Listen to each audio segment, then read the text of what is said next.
మనము last time స్వామిరామ గారి బుక్‌లో రామ గారు మనకి భారతీయ తత్వజ్ఞానం యొక్క 7 పద్ధతులను గురించి ఎక్స్‌ప్లెయిన్ చేశారు ఫ్రెండ్స్.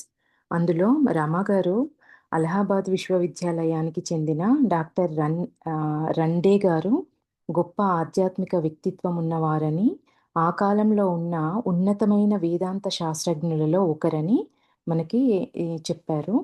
భారతీయ తత్వశాస్త్రం గురించి క్రమ పద్ధతిలో నేర్చుకోవడానికి రండే గారు స్వామిరామ గారికి ఎంతో సహాయం చేశారని కూడా అన్నారు.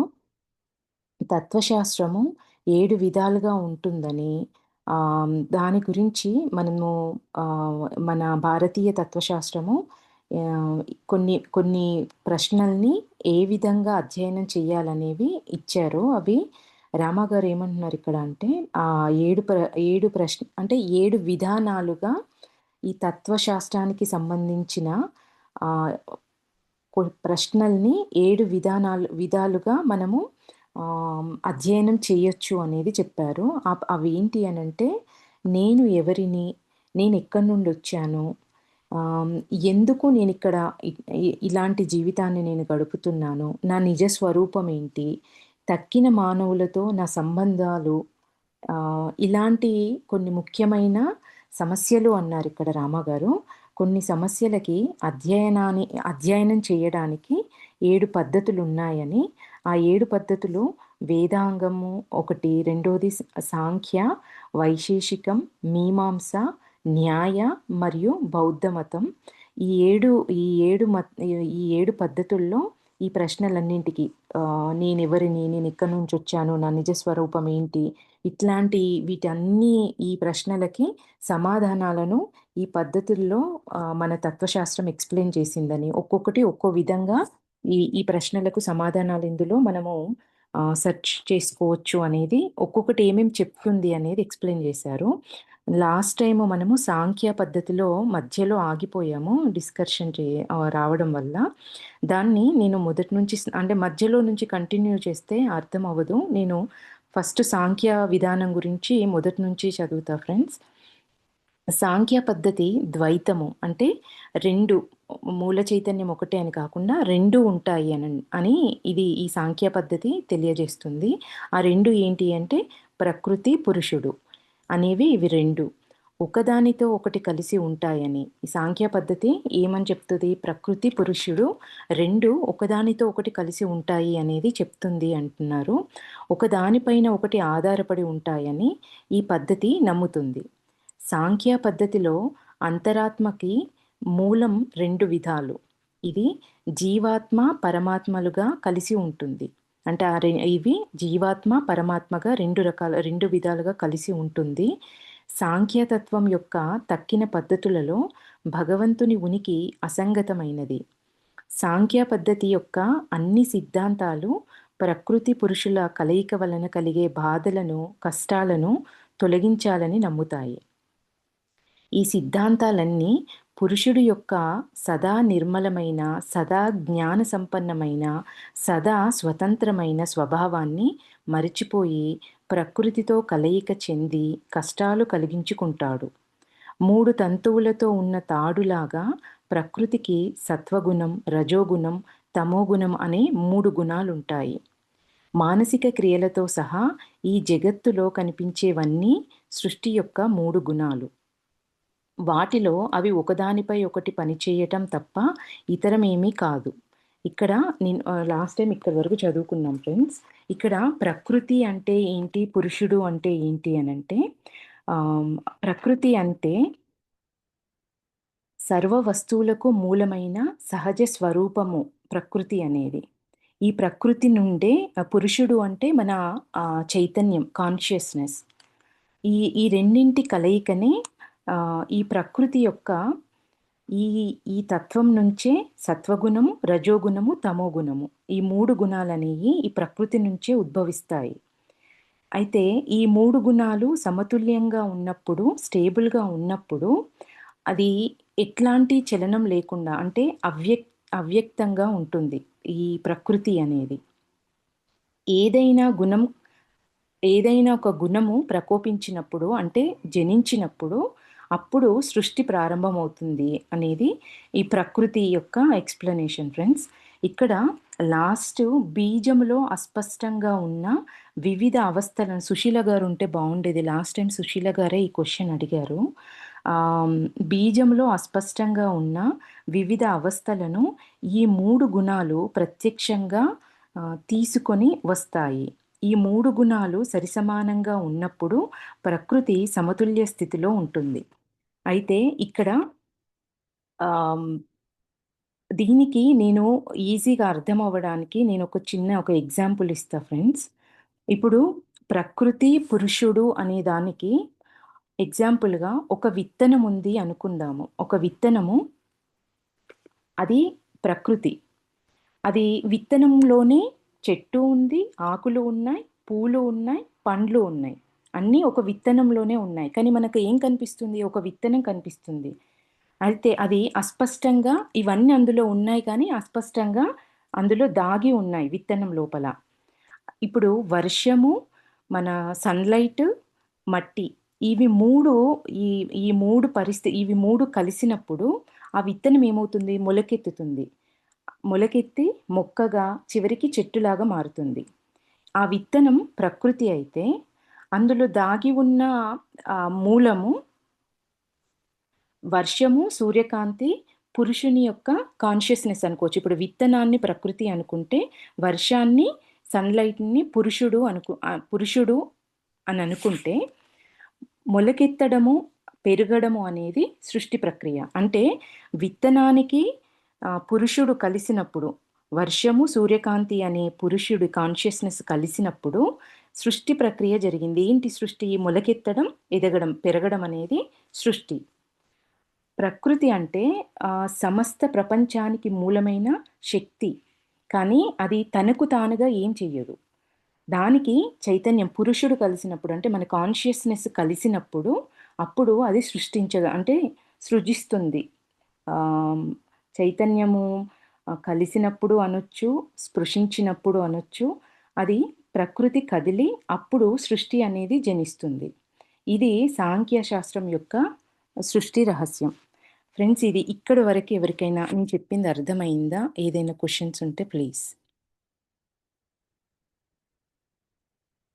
ఇప్పుడు లాస్ట్ టైము సుశీల గారు రైజ్ చేసింది రైజ్ చేసిన దాని ఆహ్, ఆహ్, క్వెషన్‌కి ఆహ్, 3 గుణాలు అనేవి ఇప్పుడు ప్రకృతి అనుకుంటే ఫ్రెండ్స్, ఇప్పుడు ఈ గుణాలనేవి తమో, రజో గుణాలనేవి ప్రకృతి. ఈ ప్రకృతికి అవి స్టేబుల్‌గా ఉన్నప్పుడు, అంటే సమతుల్య స్థితిలో ఉన్నప్పుడు అక్కడ ఏమీ జరగదు. ఎప్పుడైతే ఏదో ఒక గుణం అనేది ఆహ్, స్టార్ట్ అయితే దాని నుంచి కదలిక స్టార్ట్ అవుతుంది. ఏదో అక్కడ ఒక యాక్టివిటీ అనేది జరుగుతుంది. సో, దాన్ని మనం సృష్టిలాగా అనుకోవచ్చు. ఇక్కడ రామ గారు చెప్పింది బీజంలో అస్పష్టంగా ఉన్న వివిధ అవస్థలను ఈ 3 గుణాలు ప్రత్యక్షంగా తీసుకువస్తాయి అనే ఈ 2 ఈ లైన్‌ల అర్థము రామ గారు చెప్పింది అది ఫ్రెండ్స్.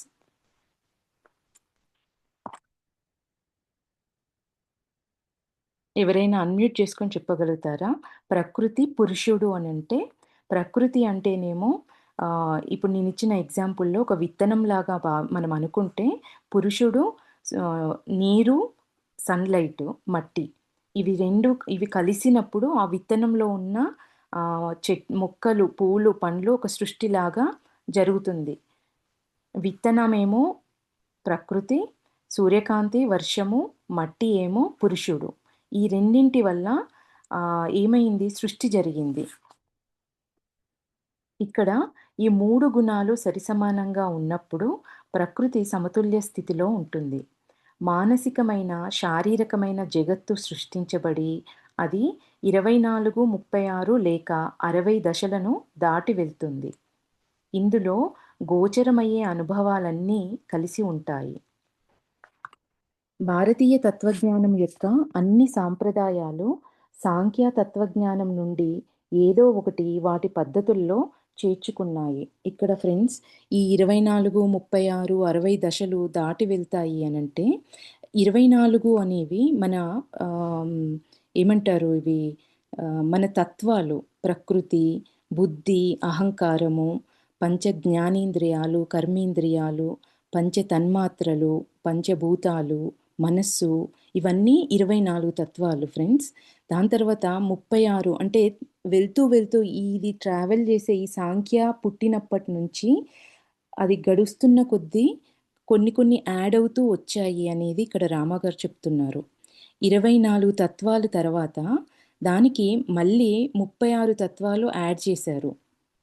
ఇది కాశ్మీరీ శైవ వాళ్ళు అంటే అది ట్రావెల్ చేస్తున్న క్రమంలో ఒక్కొక్క ఆధ్యాత్మిక స్థితిని బట్టి దాన్ని యాడ్ చేస్తూ వచ్చారు. తర్వాత 36 తత్వాలు యాడ్ చేశారు. దాని తర్వాత 60 స్థాయిలు అంటే దాని తర్వాత ఆగమ, యోగ శాస్త్ర, తాంత్రిక పంథాలు ఇట్లా సూక్ష్మమైనవి, స్థూలమైన స్థాయిల్లో వీటిని విభజించి మొత్తము అదొక 60 స్థాయిలలో ఈ తత్వాన్ని తీసుకొచ్చారు ఫ్రెండ్స్. రామగారు ఇక్కడ మనకు చెప్పేది అదే. ఇందులో గోచరమయ్యే అనుభవాలన్నీ కలిసి ఉంటాయని, భారతీయ తత్వజ్ఞానం యొక్క అన్ని సాంప్రదాయాలు సాంఖ్య తత్వజ్ఞానం నుండి ఏదో ఒకటి వాటి పద్ధతుల్లో చేర్చుకున్నాయి. అంటే ఈ సాంఖ్య పద్ధతిలో 60 విధానాలలో ఇంకిప్పుడు వైశేషికము, మీమాంస, బౌద్ధ మతము, వేదాంతము ఈ అన్నిట్లల్లో కూడా ఈ సాంఖ్య పద్ధతిలో ఉన్న ఏదో ఒక పద్ధతిని అడాప్ట్ చేసుకున్నారు అని అంటున్నారు. ప్రతి దాంట్లో ఏదో ఒకటి సాంఖ్యాలో ఉన్నది ఒకటి మనకు అందులో కనిపిస్తుంది అని అంటున్నారు. భారతీయ మనస్తత్వ శాస్త్రాలకు ఈ సాంప్రదాయమే ఆధారము. అది నిశ్చయమైన గణిత శాస్త్రానికి, ఆ తరువాత భారతీయ వైద్య పద్ధతికి జన్మనిచ్చింది. ఎందుకంటే శరీరం గురించి తెలుసుకోవటం అంటే సంపూర్ణ మానవ ప్రవృత్తిని తెలుసుకోవటమే. ఈ సాంఖ్య సాంప్రదాయాలన్నీ స్థాపించినవాడు ఆసురి. ఆయన పేరు ఆసురి అంట ఫ్రెండ్స్. ఎంతో ప్రాచీనమైన ఋషులలో ఒకరైన కపిలుడు ఈ శాస్త్రానికి ఆచార్యునిగా చెబుతారు.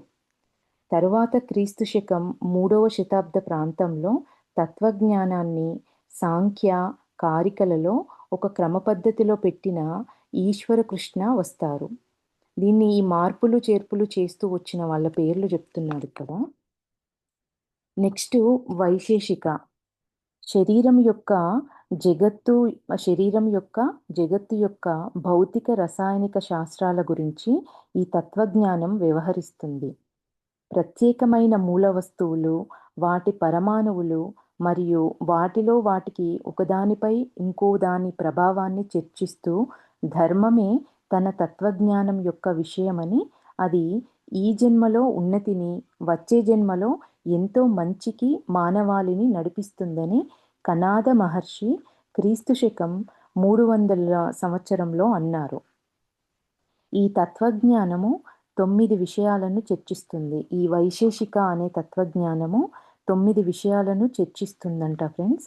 అవి భూమి, నీరు, అగ్ని, గాలి, ఆకాశము, కాలము.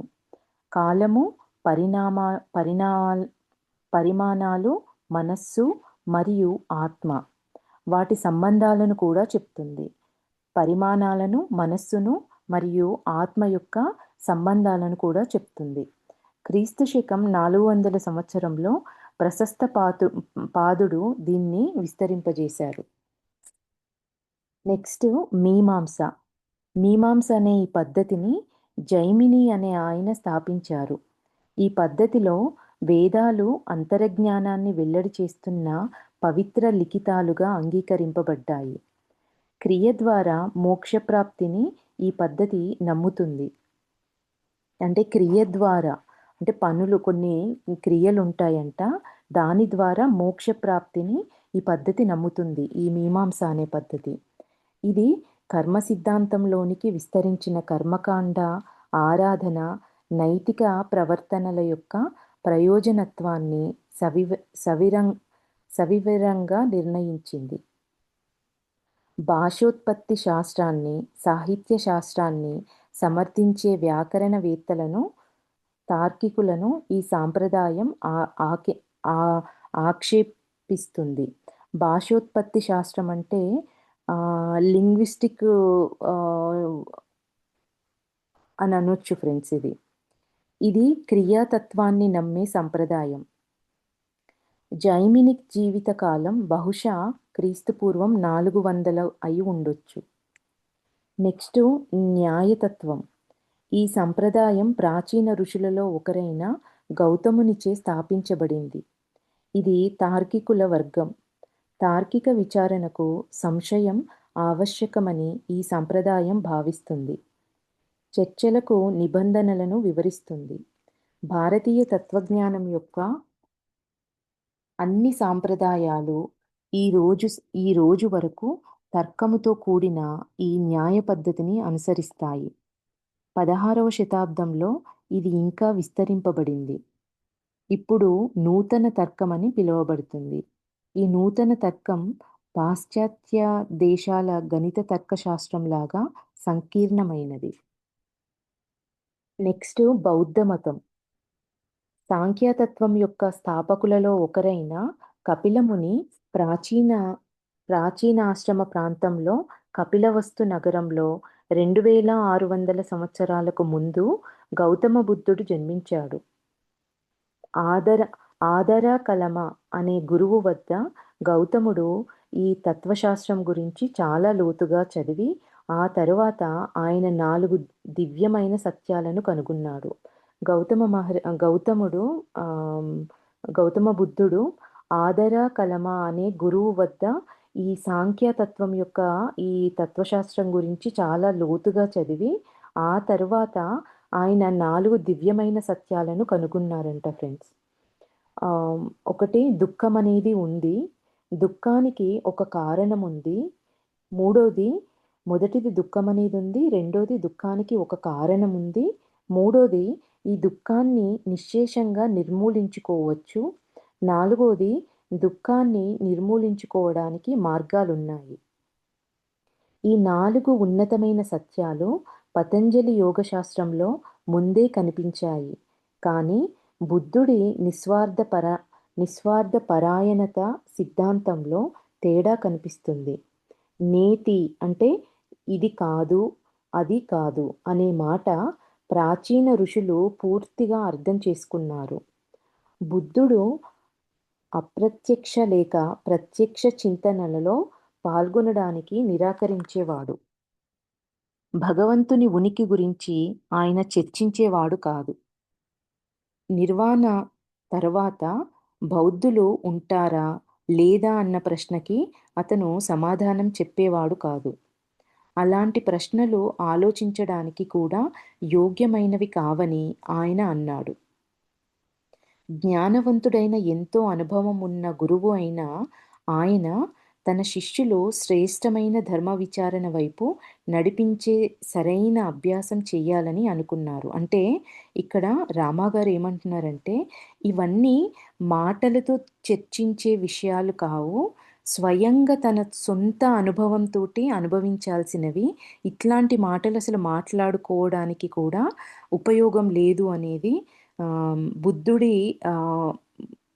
బుద్ధుల వారు దాని గురించి అందుకే డిస్కస్ చేయొద్దు, దేవుడి గురించి కానీ తర్వాత చనిపోయిన తర్వాత ఏమవుతుందని కానీ వీటి గురించి అసలు మాట్లాడొద్దు అనేవారంట. ఎందుకు అంటే జ్ఞానవంతుడైన ఎంతో అనుభవం ఉన్న గురువు అయిన ఆయన తన శిష్యులు శ్రేష్టమైన ధర్మ విచారణ వైపు నడిపించే సరైన అభ్యాసం చేయాలని అనుకుంటాడు. ఆయన పాలీ భాషని ఉత్తర ప్రత్యుత్తరాల భాషగా అంగీకరించాడు. బుద్ధుడు నిర్వాణం తర్వాత వివిధ సన్యాస సంఘాలు వాళ్ళ సొంత మార్గాన్ని అనుసరించడం ప్రారంభించారు. బుద్ధుడు నిర్వాణం అయిన తర్వాత ఆయన శిష్యులు వివిధ సన్యాస సంఘాల వాళ్ళు సొంత మార్గాన్ని అనుసరించడం వాళ్ళ సొంత మార్గాన్ని అనుసరించడం ప్రారంభించారంట. అప్పుడక్కడ 2 ముఖ్యమైన సాంప్రదాయాలు ఏర్పడ్డాయి బుద్ధుల తర్వాత. మొదటిది తెరవడ. దాని పేరు తెరవడ అంట ఫ్రెండ్స్. అది పెద్దల బోధన అని అంటారంట, తెరవడ అనే సాంప్రదాయాన్ని. రెండో సాంప్రదాయం వచ్చేసి మహాయాన.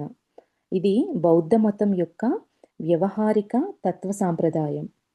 ఇది భారతదేశంలో కనుమరుగైపోయింది.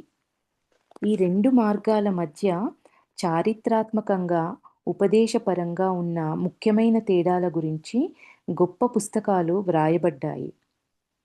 తెరవడినులు బుద్ధుని బోధనలను తక్కిన భారతీయ తాత్విక వికాసాల కన్నా పూర్తిగా భిన్నంగా ఉన్నాయని తలిచారు.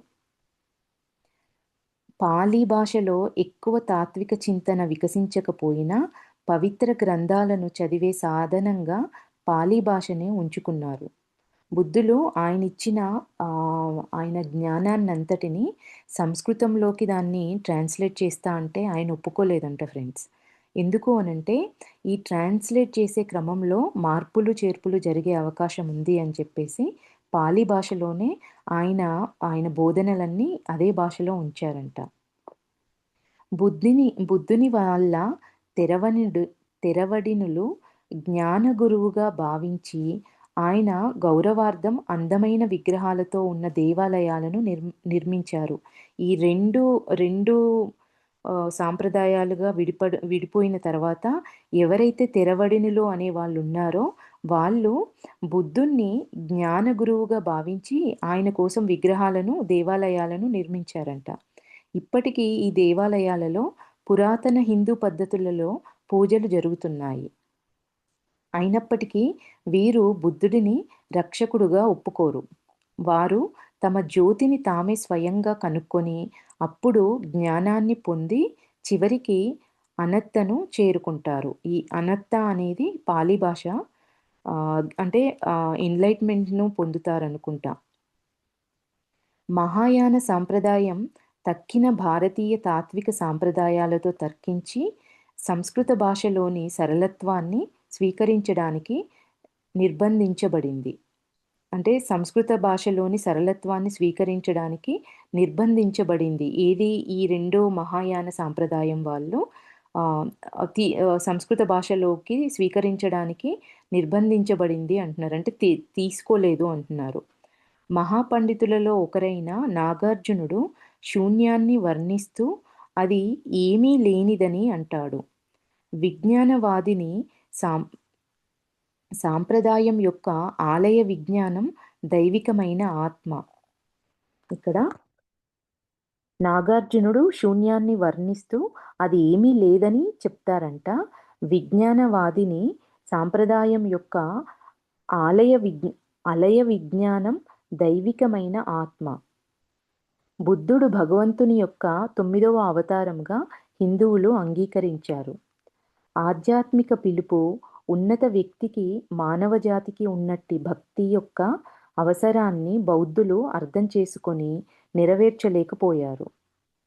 భక్తి అనేది ఈ బౌద్ధులు ఆ అవసరం ఉంది అని వాళ్ళు గుర్తించి దాన్ని దానివల్ల నెరవేర్చలేకపోయారు అంటున్నారు. అందువల్ల అవతరించడానికి ఉన్నతమైనది ఏమిటన్న ఆలోచన మొదలైంది. ఇక్కడ బుద్ధుని ఉనికి 3 భాగాలుగా ఉంది. బుద్ధుడి యొక్క ఉనికి 3 భాగాలుగా ఉందని మూడు విధాలు చెప్తున్నారు. మొదటిది ధర్మకాయులు, రెండోది బుద్ధుడి ఉనికి ధర్మకాయులుగా, సంభోగకాయులుగా, నిర్మాణకాయులుగా 3 విధాలుగా ఆయన ఉనికి ఉంది అంటున్నారు. ధర్మకాయులు అంటేనేమో పరమాత్మ, అంటే ఉపనిషత్తుల్లోని శుక్ల బ్రహ్మలాగా అని అర్థం అంట ఫ్రెండ్స్, ధర్మకాయాలుగా ఉన్న ఉనికికి. రెండోది సంభోగకాయులు అంటే ప్రసరణలాగా ఈ జగత్తు, అంటే ఉపనిషత్తుల్లోని శబల బ్రహ్మ ఈశ్వరునిలాగా ఆయన అలాగా కూడా ఇప్పుడు మన హిందూ ధర్మము ఆయనని 9వ అవతారంగా అంగీకరించింది కాబట్టి ఆయన ఉనికిని ఈ విధంగా ఈ 3 విధాలుగా విభజించారు అనేది ఈ విధంగా ఉంది అని ఎక్స్ప్లెయిన్ చేస్తున్నారు. నిర్మాణకాయ అంటే బుద్ధుని యొక్క చారిత్రాత్మక శరీరము, ఇది ఒక అవతారము. మహాయాన శాఖ ఇప్పటికీ కుండలిని యొక్క చక్రముల యొక్క జ్ఞానాన్ని వాళ్ళ బోధనలలో ఉపయోగిస్తోంది. సాంకేతికమైన రూపాల చిత్రీకరణలను మరియు విస్తారమైన ఆచార కర్మకాండలు వారు హిందువులలాగానే ఉపయోగిస్తారు. నమ్మకం మరియు ఉన్నతమైన దయ. ఇక్కడ తెరవడ అనే వాళ్ళు ఆయన బుద్ధుని మీద డిపెండ్ అవ్వకుండా ఆయనని మార్గదర్శకునిలాగా అనుకొని వాళ్ళది వాళ్ళ వాళ్ళ వాళ్ళ యొక్క ఉన్నతినే, వాళ్ళ సాధననే వాళ్ళ ఎదుగుదలకి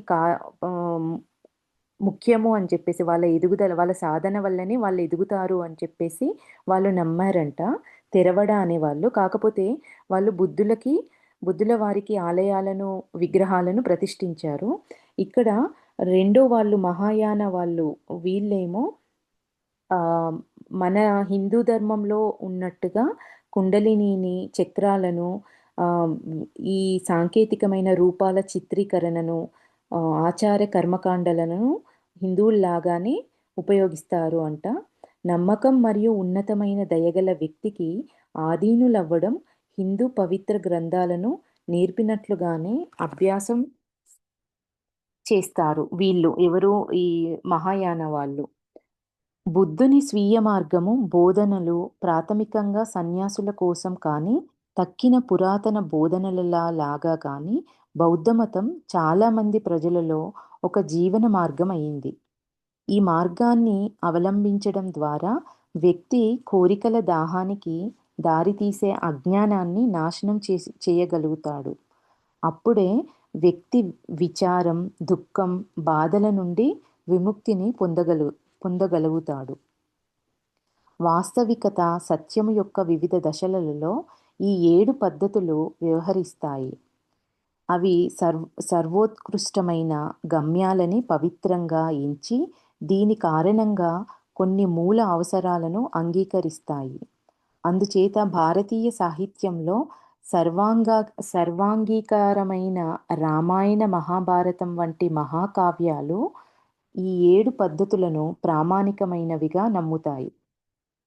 ఈ 7 సాంఖ్య, ఈ బౌద్ధ మతము, మీమాంస, వైశేషికం, ఈ 7 పద్ధతులను రామాయణ, మహాభారతం వంటి మహాకావ్యాలు ప్రామాణికమైనవిగా నమ్ముతాయి అంట. నెక్స్ట్ చాప్టర్ ఫ్రెండ్స్, సోమ. సోమ అనే ప్రఖ్యాత ఔషధం పైన పరిశోధన చేసిన ఒక పర్వత పండితుడు వ్రాసిన పుస్తకాన్ని నేను చదివాను.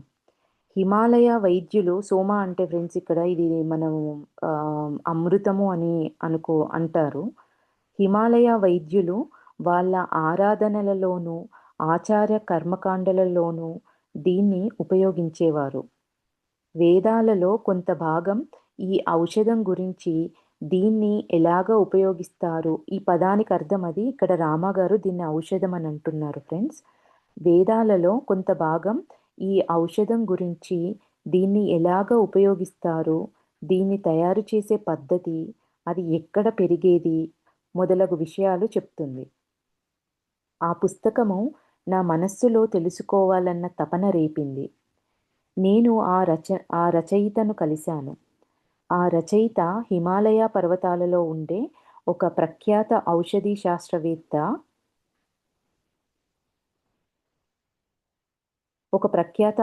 శాస్త్రవేత్త వైద్య భైరవ దత్తకి నన్ను పరిచయం చేశారు. హిమాలయ పర్వతాలలో ఉండే ఒక ప్రఖ్యాతమైన రచయిత ఆయన.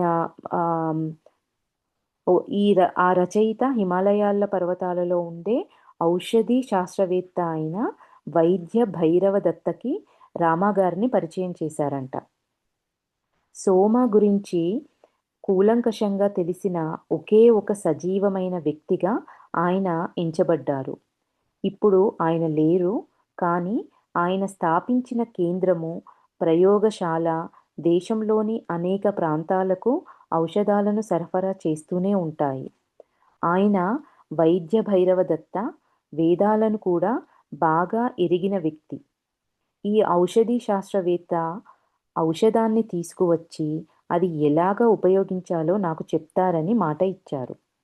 అది 11,000 అడుగుల ఎత్తున పెరిగే ఒక తీగ అని ఆయన చెప్పారంట. ఆ ఎత్తులో అది 2-3 చోట్ల మాత్రమే పెరుగుతుంది. 11,000 అడుగుల ఎత్తులో ఒక 2-3 చోట్ల మాత్రమే ఆ తీగ పెరుగుతుందంట. అతని ప్రయాణ ఖర్చు కోసం నేనాయనకు 1000 రూపాయలు ఇచ్చాను. శీతాకాలం అయిపోగానే దాదాపు 1 పౌను కన్నా తక్కువ బరువుగా ఉన్న తీగను నాకు తీసుకొని వచ్చి ఇచ్చారు. ఇక్కడ పౌను అని ఉంది, పౌండ్ అని అనుకుంటా ఫ్రెండ్స్ అది. అప్పుడతను సోమాని తయారు చేశారు. మరిజున, హషిష్ అంటే ఇవి మత్తు పదార్థాల పేరంట ఫ్రెండ్స్. మరుజున, హషిష్ వాడే సాధువుల పైన దానితో ప్రయోగం చేశాము. ఈ ఔషధం ఉపయోగించడం వలన వారిలో నిర్భయత్వం కలిగింది. వాళ్ళ అనుభవాలు ఇక్కడ ఫ్రెండ్స్, ఈ మత్తు పదార్థాలనేవి అసలు ఎందుకు వీళ్ళు వాడతారు అంటే, కొన్నిసార్లు సాధనలో ఉన్నవాళ్ళు కొన్ని రకాల మత్తు పదార్థాలను వాడడం వల్ల కొన్ని విజన్స్ కానీ, కొన్ని అనుభవాలు కానీ కలుగుతాయని వీళ్ళు ఇట్లాంటి మత్తు పదార్థాలను ఈ హిమాలయాలలో ఉన్నవాళ్ళు యోగులు కొంతమంది వాడతారు. అంటే కొంతమంది సంపూర్ణ జ్ఞానం ఉన్నవాళ్ళు వాటి జోలికెళ్లరు. ఎవరైతే పూర్తి జ్ఞానం లేకుండా అంటే తెలుసుకోవాలనే ఇదితో ఉన్నవాళ్ళు మాత్రమే వీటిని ప్రయత్నిస్తారు. యాస్ట్రల్ బాడీ బయటికి రావడం, లేదా కొన్ని రకాల అనుభవాలు కలగడము, కొన్ని దృశ్యాలు కనిపించడము, ఇట్లాంటివి ఈ మత్తు పదార్థాలు వాడినప్పుడు వాళ్ళకి కలుగుతాయి అనే ఒక కోరికతోటి వాళ్ళు ఇట్లాంటి ప్రయత్నాలు చేస్తారు. ఇప్పుడు రామ గారు ఆ బుక్కు దీని గురించి చదవడం వల్ల దాని మీద ఆయన ఇప్పుడు ప్రయోగం చేస్తున్నారు. అసలు నిజంగా ఇవి ఏం జరుగుతాయి ఏంటి అనేది. దాన్ని మనకిక్కడ ఎక్స్‌ప్లెయిన్ చేస్తున్నారు. ఈ మరుజున, హషిష్ అనే మత్తు పదార్థాలను ఆల్రెడీ ఇట్లాంటి అవి వాడే వాళ్ళ సాధువుల పైన దానిని ఈ ఈ సోమాని తయారు చేసేదాన్ని ఈ ఆ మత్తు పదార్థాన్ని ప్రయోగం చేశారంట. ఈ ఔషధం ఉపయోగించటం వలన వారిలో నిర్భయత్వం కలిగింది.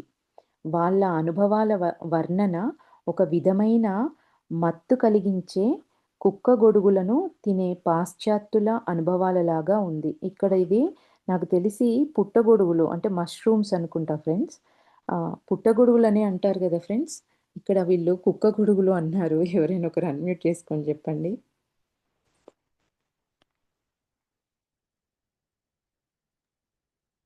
మోస్ట్లీ పుట్టగొడుగులే ఉంటాయి. అదే ఇక్కడ పుట్టగొడుగులు అని అన్నారు. ఓకే. పుట్టగొడుగులు తినే పాశ్చాత్యుల అనుభవాలలాగా ఉంది. ఇలాంటి ఫలితాన్ని కలిగించే చాలా పుట్టగొడుగులు ఉన్నట్లు ఔషధీ శాస్త్రవేత్త నాకు చెప్పారు. అయినప్పటికీ సోమతీగ ఖచ్చితంగా పుట్టగొడుగుల జాతికి చెందినది కాదని, అది ఒక రసము గల జాతికి చెందిన తీగ నుండి వచ్చిందని ఆయన చెప్పారు. ఒక పురాతన ఆయుర్వేద పుస్తకంలో రకరకాల పుట్టగొడుగులు, వాటి రంగు, పరిమాణం, అవి ఉపయోగించబడే పద్ధతులు అన్నీ వివరంగా వర్ణించబడ్డాయి. నాగదాలి అంటే ఇదొక ముళ్ళ చెట్టు అంట ఫ్రెండ్స్. దాని రసము గల చెట్టు మీద ఉన్న పుస్తకాలు ఈ తీగకు సోమ అన్న పేరు ఉపయోగించినప్పటికీ, పూర్వకాలం వాళ్ళు అనుభవాల కోసం వీటిని ఉపయోగించినట్లు ఈ పుస్తకం తెలియజేస్తుంది. తక్కిన రసాన్నిచ్చే మొక్కలు ఇదే ఫలితాన్ని ఇవ్వవు. ఇక్కడ కొన్ని మొక్కల పేర్లు అనుకుంటా ఇవి. అగారికస్, హైస్కోమస్ మరియు స్ట్రామోనియం లాంటి కొన్ని ఔషధాలు ఉన్నాయి. ఇవి విషపూరితమైనవి కానీ చిన్న మోతాదులలో భ్రమ కలిగించే మందు గుణాలు ఉన్నాయి. ఈ ఔషధాలు ఎంత పరిమాణంలో ఉపయోగించాలో తెలుసుకోవడం ముఖ్యం. ఈ ఔషధాలను ఎంత పరిమాణంలో ఉపయోగించాలో తెలుసుకోవడం ముఖ్యం. పూర్వీకులు సోమ మరియు పాదరసపు తయారీల గురించి ఎంత వ్రాసారంటే, కొన్ని పవిత్ర గ్రంథాలు మనుష్యుల ఉపయోగానికి ఇలాంటి మత్తు పదార్థాలు తయారు చేయడానికి కొన్ని వందల మార్గాలు వివరించారు. కానీ ఏ యోగ కేంద్రంలోనూ ఇలాంటి బాహ్య ప్రేరణలను ఉపయోగించడానికి అనుమతించలేదు. కొంతమంది సామాన్యమైన సాధువులు ఈ ఔషధాలను సరైన పద్ధతిలో ఎలా ఉపయోగించాలో తెలుసుకోకుండానే వీటిని ఉపయోగించడం జరుగుతుంది. ఈ సాధువులు తరచూ ఇక్కడ అక్కడ మౌనంగా కూర్చొని కనబడతారు. ఇలాంటి ఔషధాలు ఎప్పుడు ఎలాగా ఉపయోగించాలో పురాతన వైద్యులకు తెలుసు. చనిపోతున్న రోగి నిర్భయంగా ఉండటానికి ARS 10 అంటే ARS 10 mg ఒక మోతాదు ఇవ్వమని హోమియో వైద్యులు సిఫారసు చేస్తారు. చనిపోతున్న వ్యక్తి బాధపడకుండా ఉండటానికి, మృత్యువును సంతోషంగా ఆహ్వానించడానికి ఈజిప్షియన్లు, గ్రీకులు హేమ్‌లాక్ విషాన్ని ఉపయోగించేవారు. అదేవిధంగా మనస్సును ఆంతరంగికంగా మరల్చడానికి సోమ ఉపయోగం భారతీయ పర్వత ఔషధీ శాస్త్రవేత్తల ద్వారా సిఫారసు చేయబడింది. ఏంటిది ఇక్కడ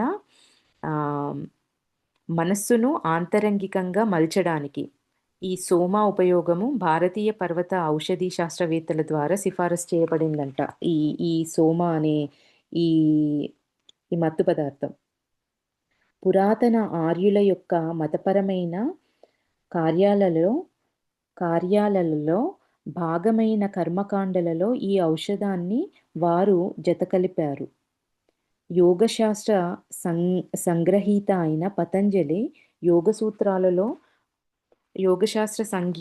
సంగ్రహీత అయిన పతంజలి యోగ సూత్రాలు అనే పుస్తకంలో 4వ అధ్యాయంలోని మొదటి సూత్రంలో ఇలాగ చెప్పాడు. ఔషధుల నుండి తయారు చేసిన మందు మానసికానుభవం పొందటానికి సహాయపడగలుగుతుంది. ఈ మానసికానుభవాలు కొంత విలువ కలిగి ఉంటాయి. అంతేకాక ఇంద్రియాల ద్వారా మనం పొందే అనుభవాల కన్నా ఉన్నతంగా ఉంటాయి. ఈయన చెప్పారంట, పతంజలి మహర్షి చెప్పారంట, మన ఇంద్రియాల కన్నా వీటిని తీసుకోవడం వల్ల వచ్చే అనుభవం అనేది ఇంకొంచెము ఉన్నతంగా ఉంటుంది అని ఆయన పతంజలి మహర్షి చెప్పారంట. కానీ ఆధ్యాత్మికతకు సంబంధించినంత వరకు ఖచ్చితంగా అవి ఎందుకు పనికిరానివి రామాగారు అంటున్నారు. ప్రాచీన సాహిత్యంలో చెప్పిన సోమరసం ఒక భంగిమలో ఎక్కువసేపు కూర్చోలేని, మనస్సును ఏకాగ్రతలో పెట్టుకోలేని సామాన్య విద్యార్థులకు సహాయం చేయడానికి ఉపయోగపడేది. ఈ ఔషధం కదిలే ప్రక్రియని ఆపి బయట ప్రేరణలను వ్యక్తిపై ఎటువంటి ప్రభావం లేకుండా చేస్తుంది. అందువల్ల ఆలోచనలు ఒకే వైపుకు వెళ్ళటం ప్రారంభిస్తాయి. శరీరం నిశ్చలంగా అయి బాధ లేకుండా ఉంటుంది. క్రమశిక్షణతో నిశ్చలమైన భంగిమని అభ్యాసం చేయని వాళ్ళు ధ్యానానికి ముందు ఆరాధనలతో పాటు సోమని ఉపయోగించేవాళ్ళు.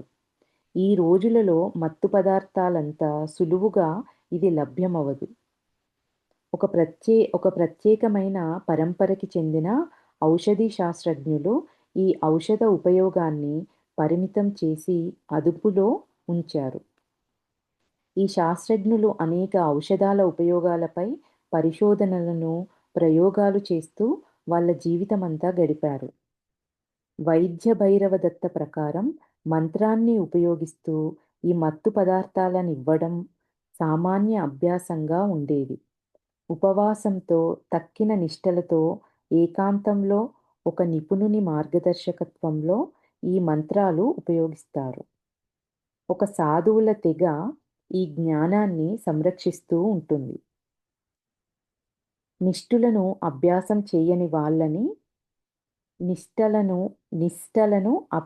చేయని వాళ్ళని మనస్సుకి శిక్షణ ఇవ్వని వాళ్ళకి ఈ మత్తు పదార్థాలు హానికరమైనవి.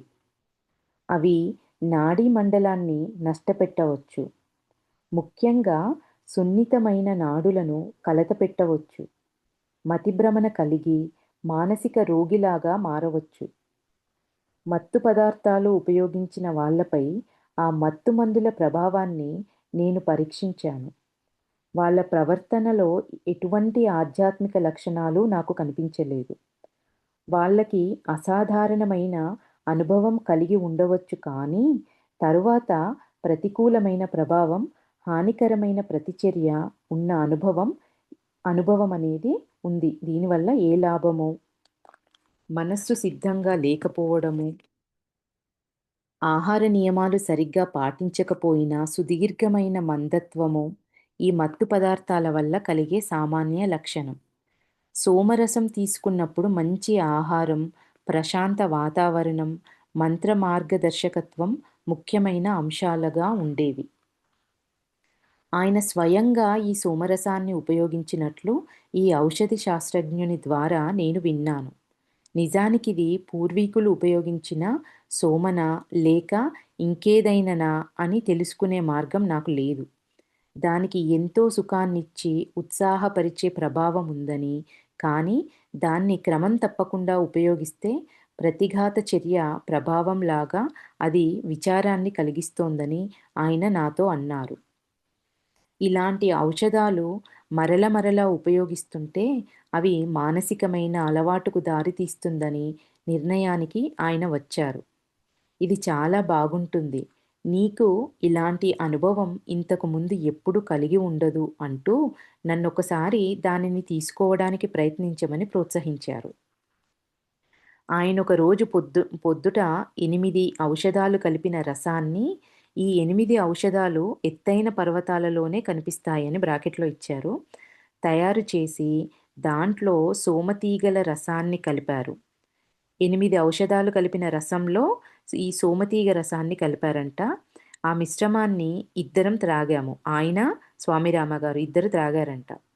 ఇది రుచిలో కొంచెం చేదుగా, కొంచెం పుల్లగా ఉంది. కొంచెం సేపయిన తర్వాత అతను పాడుతూ ఊగడం మొదలుపెట్టాడు. చివరికి బట్టలన్నీ ఊడదీసి నాట్యం చేయడం ప్రారంభించారు ఆ వ్యక్తి. కానీ నాకు విపరీతమైన తలనొప్పి వచ్చింది. నా తల పగిలిపోతున్నట్లనిపించింది. 2 చేతులతో నా తలను పట్టుకున్నాను. మేము ఇంత విచిత్రంగా ఎందుకు ప్రవర్తిస్తున్నామో నాకు పరిచర్యలు చేస్తున్న వ్యక్తికి అర్థం కాలేదు. అతను తల ఊపుతూ ఆశ్చర్యంగా భగవంతుడా! ఒకతను బయట నాట్యం చేస్తున్నాడు. ఇంకొకతను తల పట్టుకొని గదిలో మూల కూర్చున్నాడు అనన్నారు. ఎవరు? రామగారికి పరిచర్యలు చేస్తున్న వ్యక్తి. నేనెంతో కలత చెందిన వాడినై గంగలో దూకి దానిని దాటి అడవిలోకి పరిగెత్తాలని అనిపించింది. అది చాలా అధ్వాన్నమైన అనుభవం. ఔషధ శాస్త్రవేత్త నాట్యం చేస్తున్నప్పుడు తానే జగత్తులో దైవమైన పరమేశ్వరుడినని అరవటం మొదలుపెట్టారు. నా పార్వతెక్కడా? ఆమె నాకు కావాలి అంటూ ఏడ్చారు. పొద్దుటే నన్ను కలుసుకోవడానికి వచ్చిన విద్యార్థులందరికీ కలత కలిగింది. అతన్ని వాళ్ళు ఆపటానికి ప్రయత్నించారు. కానీ ఆయన ఎంత బలం పుంజుకున్నాడంటే 5గురు వ్యక్తులు ఆయన్ని పట్టుకోలేకపోయారు. ఆయన సన్నటి మనిషి అయినప్పటికీ వాళ్ళని ఒకరి తర్వాత ఒకరిని తోసేశారు. జరుగుతున్నదంతా నేను కిటికీలోంచి చూశాను. కానీ విపరీతమైన తలనొప్పి వల్ల నేను బయటకు రాలేదు. ఇంకొక స్వామి 3 పావుల వెచ్చటి నీళ్లు తీసుకొని వచ్చి నన్ను పైన కడుక్కోమని చెప్పారు. అంటే ఇదొక పద్ధతంట ఫ్రెండ్స్ అది. కడుపు పరిశుభ్రం చేసుకోవటానికి ఇది ఒక యోగా పద్ధతి. ఈ పద్ధతిలో ఎక్కువగా నీరు త్రాగి వాటిని వాంతి చేసుకోవాలంట. ఆ పద్ధతిని రామగారు చేయడం వల్ల నాకు కొంత ఉపశమనం కలిగింది అని చెప్తున్నారు. నేను ఉత్తరప్రదేశ్‌లోని ఉజిలి ఆశ్రమంలో ఉన్నప్పుడు జరిగిన ఈ అనుభవం ఆశ్రమం యొక్క దినచర్యలన్నింటినీ చెడిపింది. దీన్ని నా విద్యార్థులకు ఎలాగ బోధపరచాలో నాకు తెలియలేదు. చాలా సంవత్సరాలు మత్తు పదార్థాల ఉపయోగం గురించి జాగ్రత్తగా చదివిన తర్వాత అవి మేలు కన్నా కీడే ఎక్కువ చేస్తాయన్న నిశ్చయానికి వచ్చాను. మానసికంగా సంసిద్ధులు కాని వాళ్ళు మత్తు పదార్థాన్ని తీసుకుంటున్నప్పుడు కానీ, లేక తర్వాత కానీ వ్యతిరేకమైన అనుభవాన్ని పొందుతారు. మానసికంగా సంసిద్ధులైన వారికి అసలలాంటి మత్తు పదార్థాల అవసరమే లేదు. దీన్ని ఇవాళ ఇక్కడికి ఆపుదాం ఫ్రెండ్స్. ఇది ఇక్కడికి అయిపోయింది ఈ స్టోరీ.